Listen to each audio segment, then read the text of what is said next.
does Europe end? And where does the unknown begin?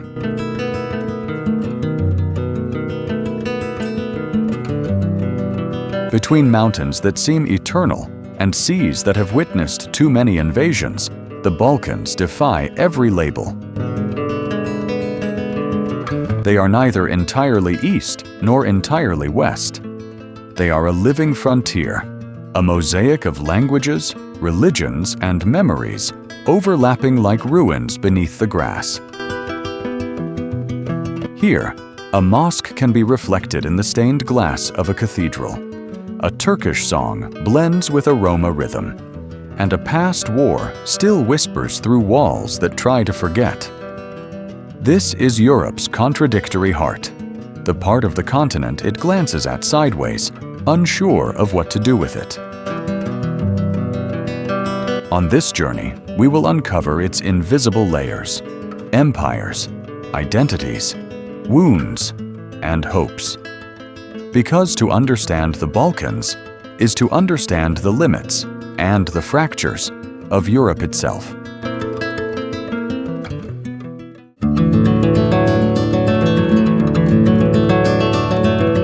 Defining the Balkans is, in itself, a political act. Where do they begin, and where do they end? A simple question, an impossible answer. On maps, the term Balkans seems clear, a peninsula in southeastern Europe, bordered by the Adriatic, Ionian, Aegean, and Black Seas. But when we try to draw a line, the map resists. The indisputable Balkan countries, Albania, Bosnia and Herzegovina, Bulgaria, Kosovo, North Macedonia, Montenegro, and Serbia, share more than borders. They share a history of invasions, overlapping empires, and both cultural mixing and resistance. Yet the definition becomes blurry when Croatia, Slovenia, Romania, or even Greece enter the discussion. Some include them, others exclude them. And at the eastern extreme, a small part of Turkey across the Bosporus reminds us that it too was once part of this mosaic. This ambiguity is not a mistake. It is the heart of the problem. The Balkans are not just a geographical category, but also an imposed identity, a label Europe sometimes uses to mark what it considers other, even within itself. Saying that a country is Balkan can be a cultural assertion, a stigma, or a source of pride, depending on who is speaking. The terrain itself seems to conspire to maintain this fragmentation.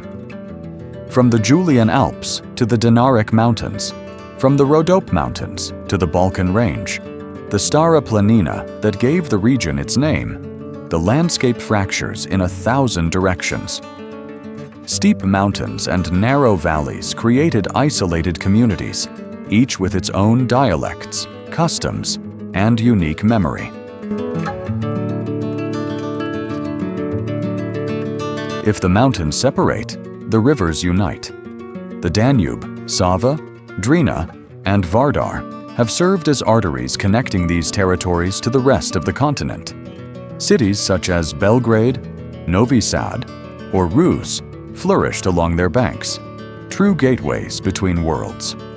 Yet even these rivers, sometimes borders and sometimes bridges, became sites of dispute, lines where the map is drawn in pain. The coasts, in turn, open the region to influences that cross like currents. The Adriatic brings Venetian heritage. The Ionian echoes the classical Mediterranean.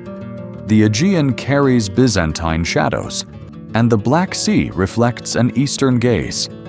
In each port, dialects shift, cuisines transform, and temples multiply. And at the center of it all lies the strategic position, a geographical blessing turned historical curse. The Balkans were the land bridge between Asia and Europe, the inevitable passage for armies, religions, and trade routes. The ancient Via Egnatia, connecting Rome to Byzantium, ran through here, along with branches of the Silk Road. Every civilization that sought to dominate the continent understood it had to control this crossroads. This coveted location brought immense cultural wealth, but also a turbulent fate. In the Balkans, nothing stays intact for long. Neither borders, nor alliances, nor certainties. Here, geography does more than shape the landscape. It writes history.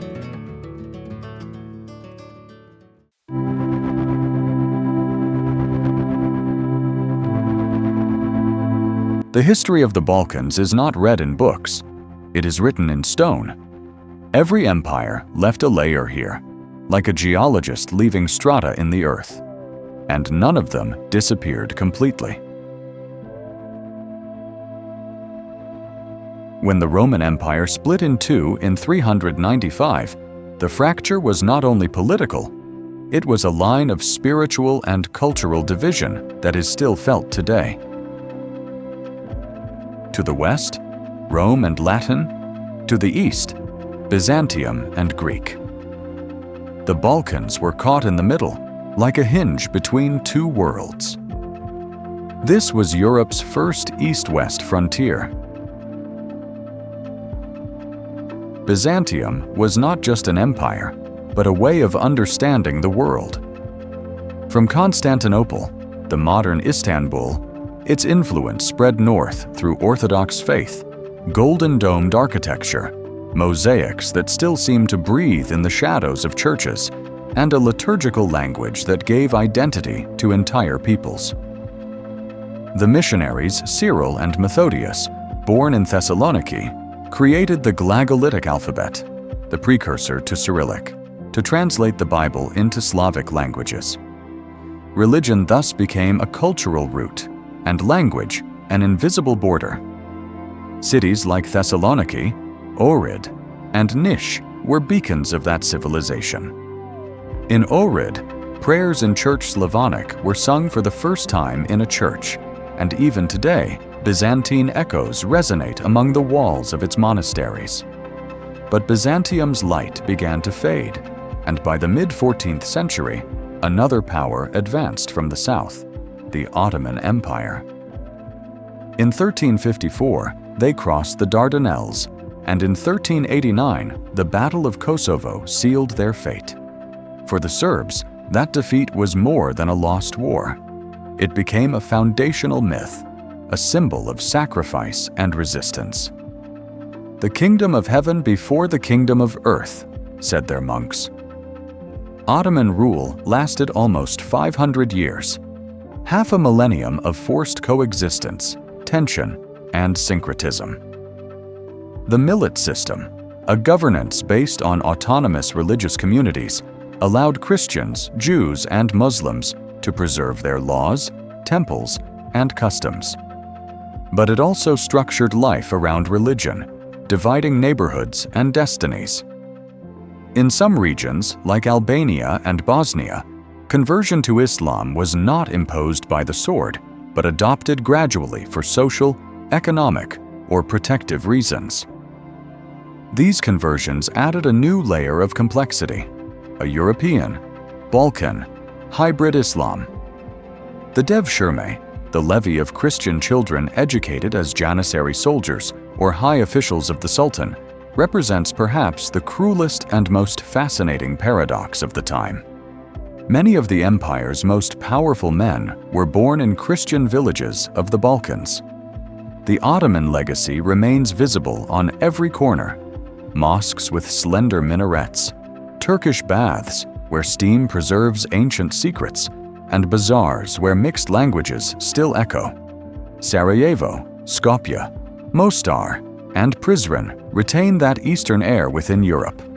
Yet not even 500 years of rule could erase previous identities. When the empire receded, Orthodox and Catholic churches remained standing, languages persisted, and peoples retained the memory of who they were before the Sultan. As the Ottomans withdrew, another empire advanced from the north: Austria-Hungary. The mountains of Bosnia and Croatia became the living frontier between two worldviews: East and West, Islam and Catholicism, Istanbul and Vienna. On this military frontier, the Krajina, Orthodox peasants defended the walls of European Catholicism. When Austria-Hungary occupied Bosnia and Herzegovina in 1878, it brought railways, neoclassical architecture, and the first notions of modernization. But it also sowed new tensions. National identity became a matter of loyalty and faith. Sarajevo became a microcosm of the clash, a city where Ottoman mosques, Sephardic synagogues, Orthodox churches, and Catholic cathedrals coexisted within a few streets.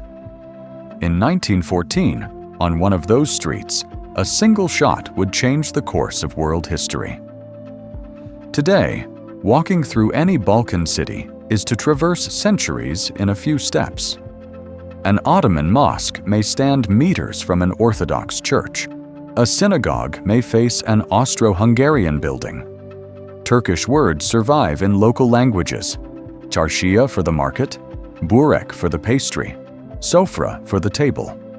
And at the table, history becomes flavor. Börek sits alongside baklava, and cevapay, a national dish across several countries, is a legacy of Ottoman grills. Each empire left its mark, but none erased the previous ones. The Balkans are not a single story. They are a palimpsest.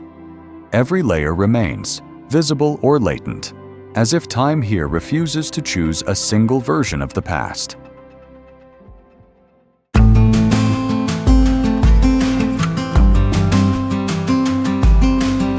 In the Balkans, the question, "Who are you?" never has a simple answer. Here, identity is not defined merely by the color of your skin or the language you speak. It is a tapestry of religion, history, geography, and collective memory. It is a puzzle where each piece has been shaped by centuries of empires, migrations, and conflicts. Take Bosnia and Herzegovina. At first glance, it may seem like a small country, with cities sharing streets and markets. But beneath that surface lie three constituent peoples: Muslim Bosniaks, Orthodox Serbs, and Catholic Croats. They speak essentially the same language, yet religion and historical memory define them. Each community has its saints, its rituals, and its heroes.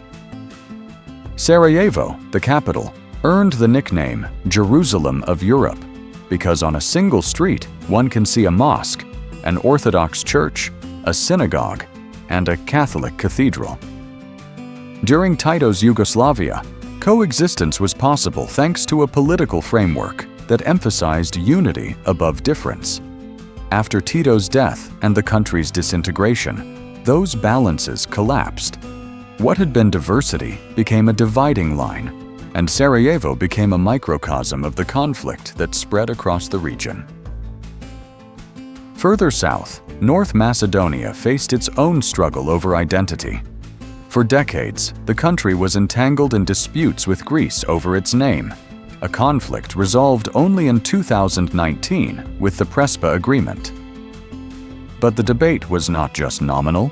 It involved history, cultural legacy, and shared heroes.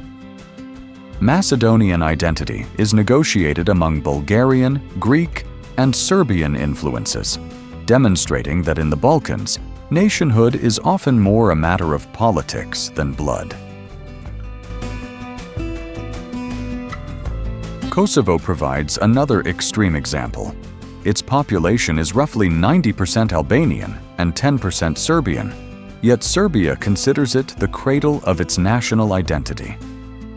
The Battle of Kosovo Field in 1389, a medieval confrontation with the Ottoman Empire, became a myth and a cornerstone of Serbian memory.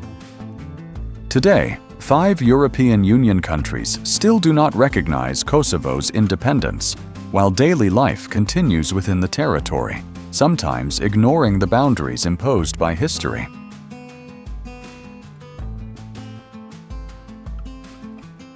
Balkan complexity is not limited to major national narratives.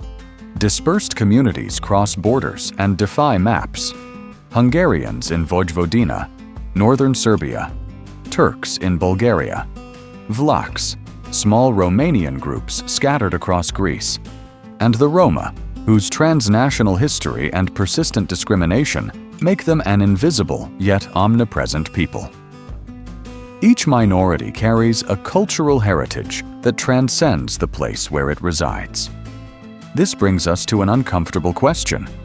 Are these differences real, or were they constructed and amplified by politics?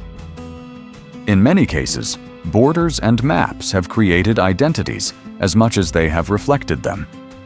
Wars and empires, alliances and betrayals, shaped collective memories that over time became absolute truths for each community. Yet, walking through a Sarajevo market, listening to children play in Bosnian, Croatian, or Serbian, or tasting a dish called differently by each group but shared by all, one senses a human continuity that defies these divisions. The Balkans, then, are a labyrinth of identities where names, religions, and cultural gestures serve as both map and mystery. Understanding them requires looking beyond labels and listening to the stories that the land and its people have woven together. In this region, identity is not fixed. It is a journey, a mirror reflecting both the past and the aspirations of those who live here.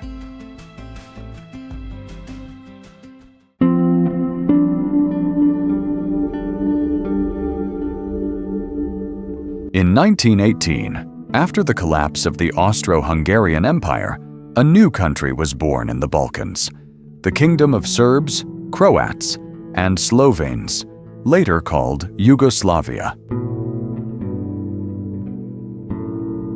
The idea seemed simple: unite brotherly peoples under a single throne. But reality was far more complex. The Serbs, as the dominant group, occupied key positions of power, while Croats and Slovenes felt growing resentment.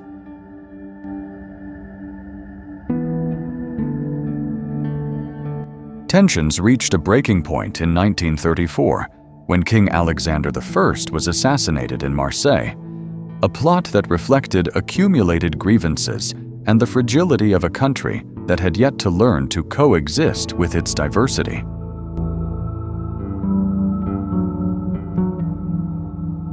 When World War II erupted, Yugoslavia was not only invaded by Germany and its allies, it also became the scene of a civil war within a war.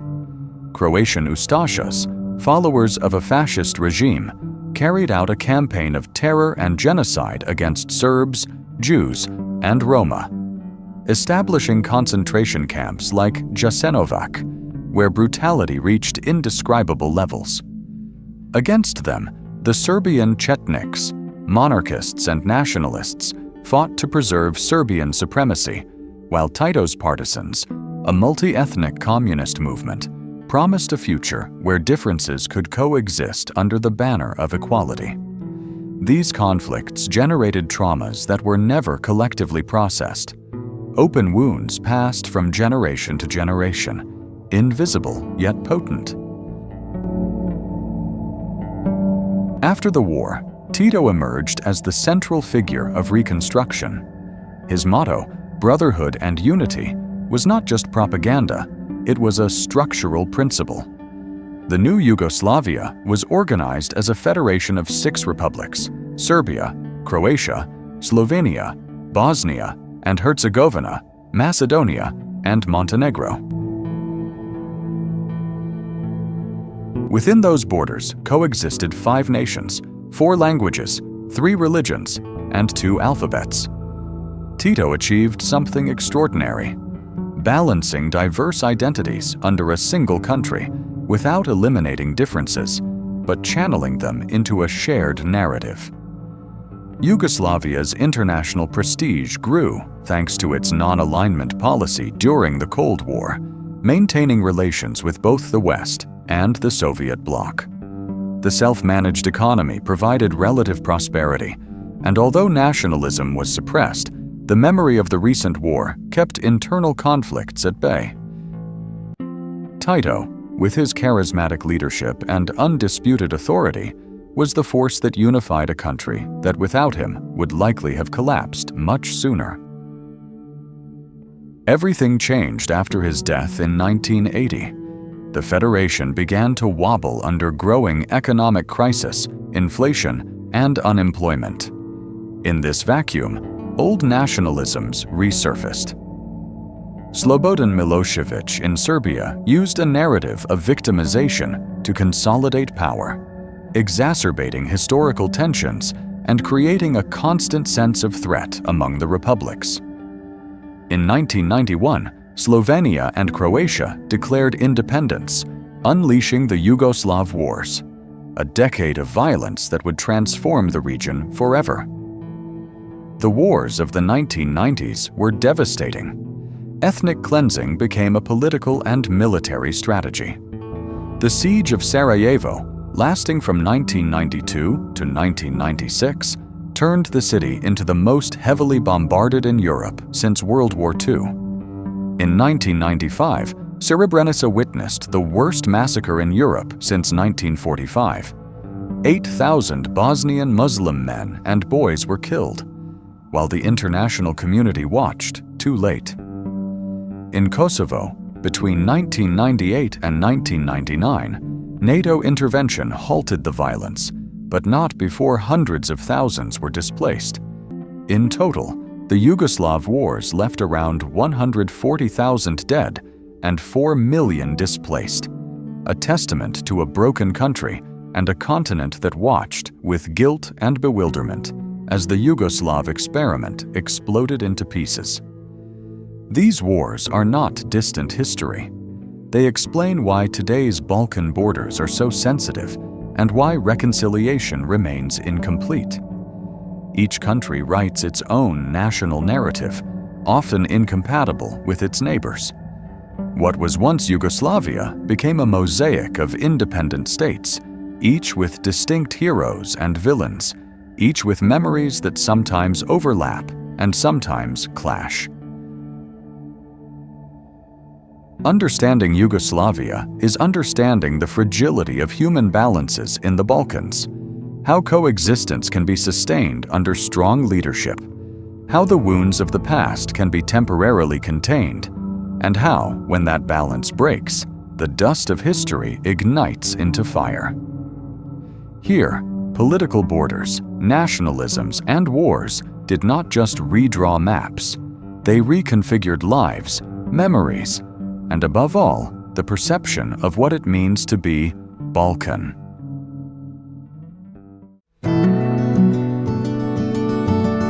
The Balkans defy the simple narratives we often see on YouTube about history and geography. If you're interested in exploring complex regions layered with culture, history, and humanity, subscribe.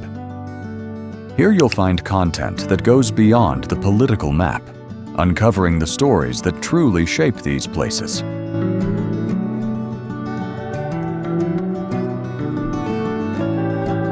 The Balkans are more than mountains and rivers.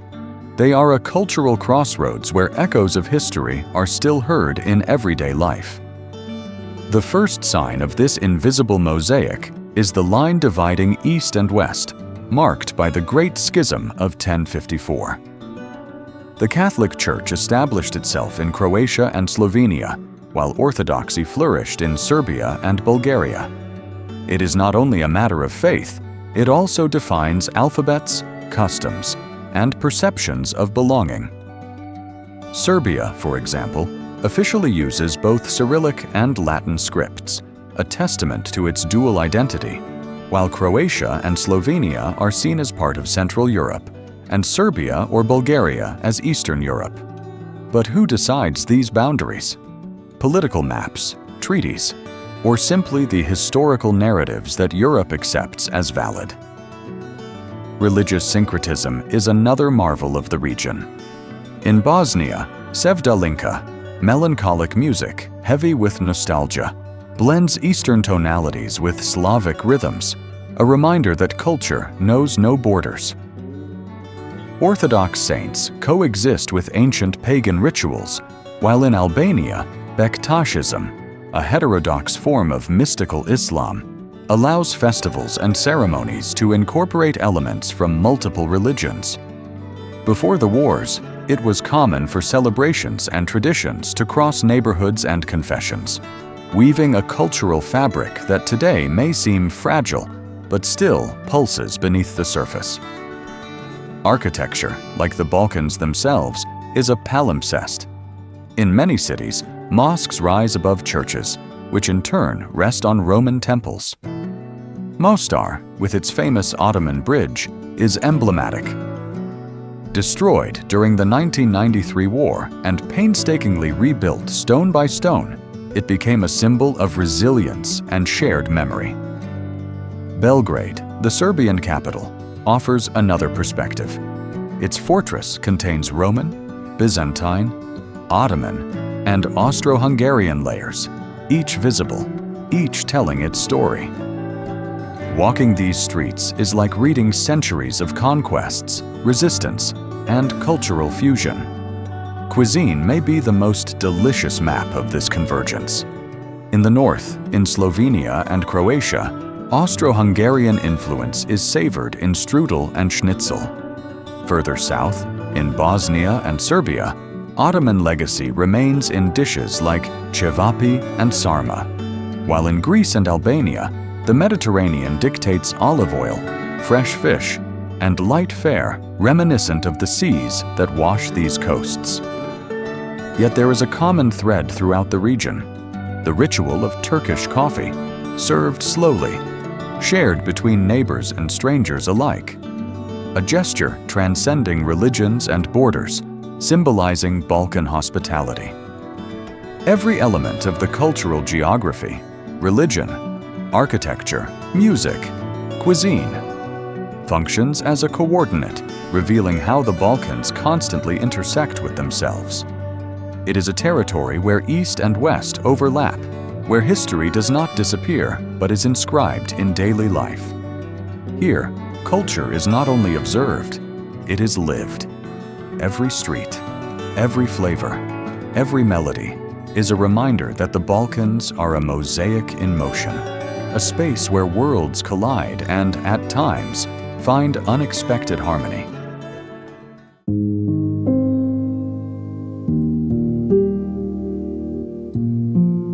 For the West, the Balkans have always been a powder keg.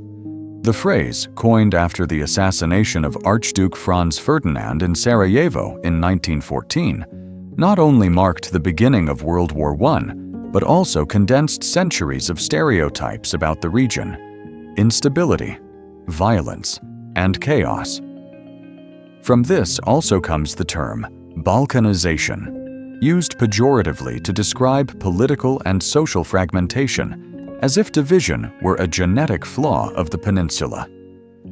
Western media, with its sensationalist headlines, reinforced this image: backward, dangerous, eternally conflict-ridden. Yet behind the prejudice lies a deeper reason for forgetting: European guilt. During the Yugoslav wars of the 1990s, Srebrenica became synonymous with horror. 8,000 Bosnian Muslim men and boys were killed under the watch of UN peacekeeping forces. European inaction was a complicit silence that still echoes in the Balkans. Added to this is a cultural ambiguity. Are these countries truly European? The presence of Islam, shifting borders, and overlapping empires challenge the narrative of a homogeneous, Christian, linear Europe. For many, looking toward these countries is facing an uncomfortable, diverse, and contradictory Europe. But the contemporary reality is different. Belgrade pulses with a vibrant, creative nightlife. Bars, clubs, galleries, and festivals show that Balkan youth are reinventing the city. Albania, after decades of isolation under a brutal dictatorship, has transitioned toward democracy, with challenges but also a palpable energy for transformation in its streets and along its coasts.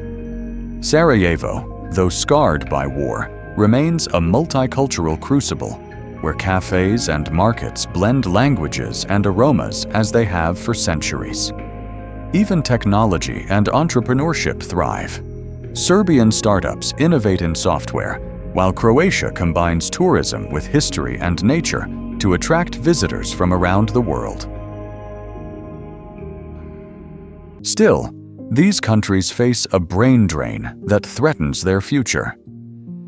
Educated young people emigrate en masse to the European Union, seeking opportunities and security.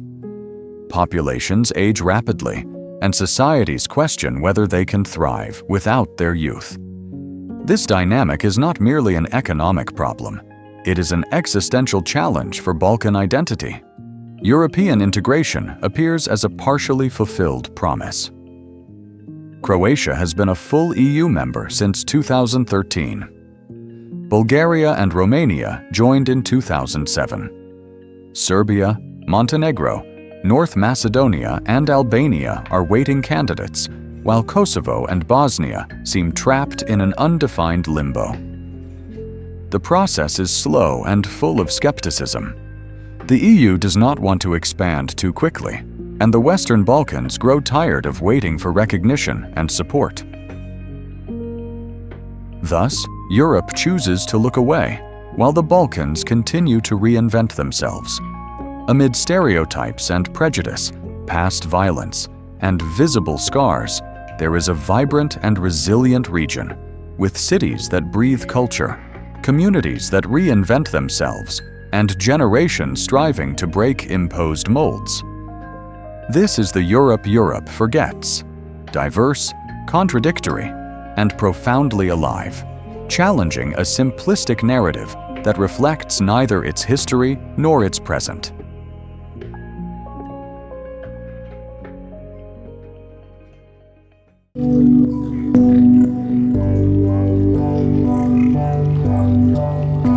In the Balkans, history is never neutral.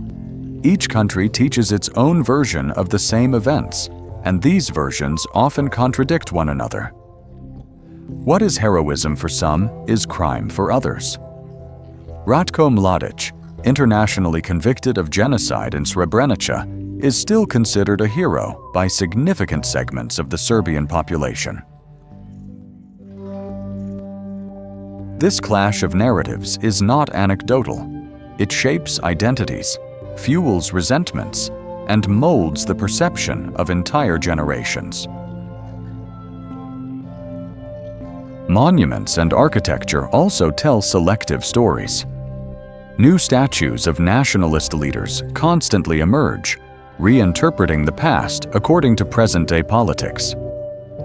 In Skopje, the capital of North Macedonia, the Skopje 2014 project reinvented the city with statues of ancient heroes and mythical figures, creating a past that never existed as depicted. The absence of shared museums or joint memorials reinforces this fragmentation. Memories are kept in separate spaces, and collective memory becomes a contested field. Denial and revisionism amplify the conflict. In Serbia, for example, although the government officially recognizes the Srebrenica massacre, sectors of society deny or downplay it. One's own crimes are minimized, while those of others are magnified. Young people grow up learning incompatible versions of history, causing the wounds of the past to be transmitted, intact and alive, from generation to generation. Yet not all is lost. There are voices of reconciliation, albeit minority ones, seeking to bridge decades of resentment. Civil society initiatives, documentary filmmakers, artists, and activists work to reveal the truth and challenge unilateral narratives. Some young people reject inherited hatred, aiming to build an identity based on coexistence and cooperation rather than historical enmity. These voices find innovative ways to cross borders. Cultural collaborations, sports projects, and businesses operating across countries create spaces where memory is shared rather than disputed. While most of society remains trapped in contradictory narratives, These efforts show that reconciliation is possible and that memory does not have to be a weapon. In the Balkans, then, remembering is a political act. And while official narratives continue to clash, cross-border initiatives and young voices offer a different path, one of memory that can unite rather than divide, recognizing that historical truth is complex, multifaceted, and sometimes uncomfortable.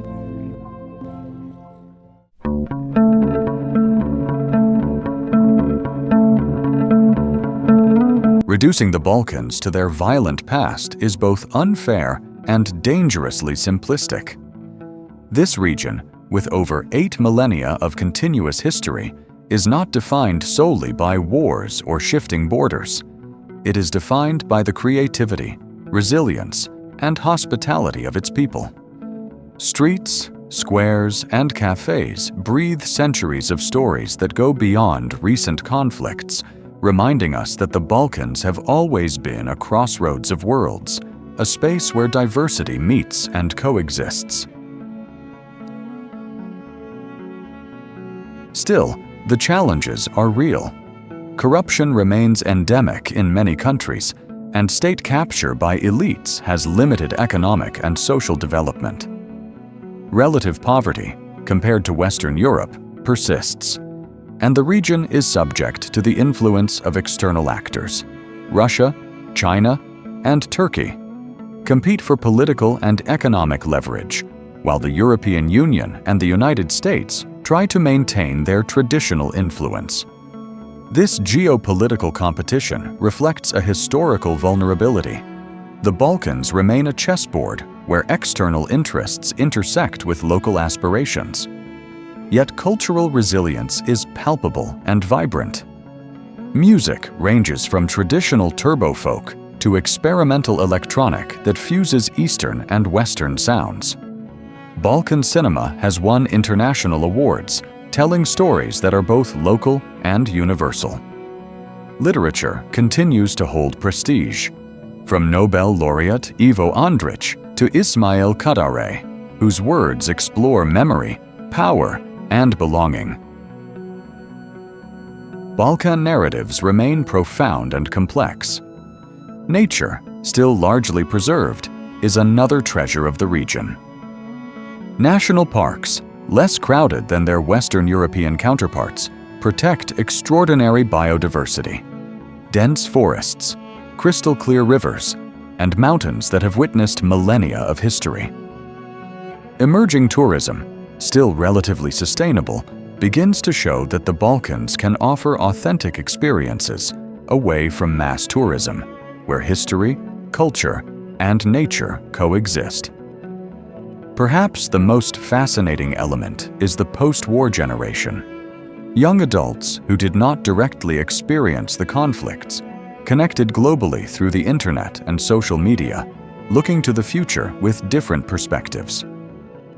They are the ones who could break their parents' cycles of nationalism, redefine identities, and build a region where the memory of the past does not necessarily dictate the present. Today, the Balkans are a space of contrasts, cultural richness and economic challenges, resilience and vulnerability, history and modernity. They are not just a map of past conflicts. They are a laboratory of possibilities, a territory where creativity, memory, and global connection could redefine what it means to be Balkan in the 21st century.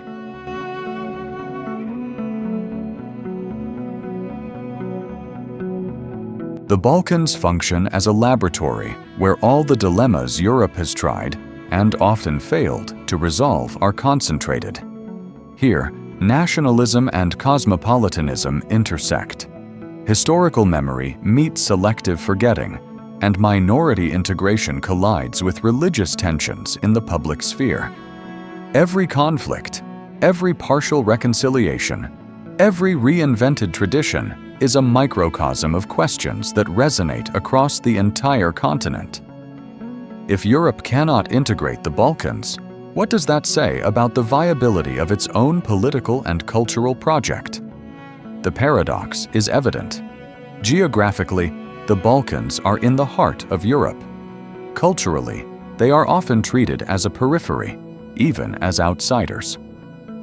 Decisions about what counts as Europe and who deserves to belong are not always based on maps or history, but on constructed, political, and sometimes prejudiced narratives. The Balkans challenge these categories. They are European, yet they resist being defined solely by Western labels. They are a mirror reflecting Europe's own complexity, contradictions, and limits.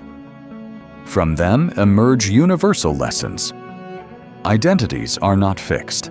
They are built, negotiated, and politically mobilized. Unresolved traumas do not disappear. They are transmitted, influencing contemporary decisions and tensions, and reminding us that complex problems rarely have simple solutions.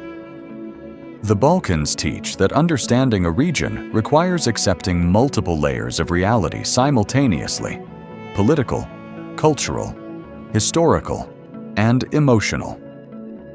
And the final question remains open. What does it mean to belong to a place when that place has layers of contradictory meanings? Can multiple historical truths, each valid for those who hold them, coexist without producing permanent conflict?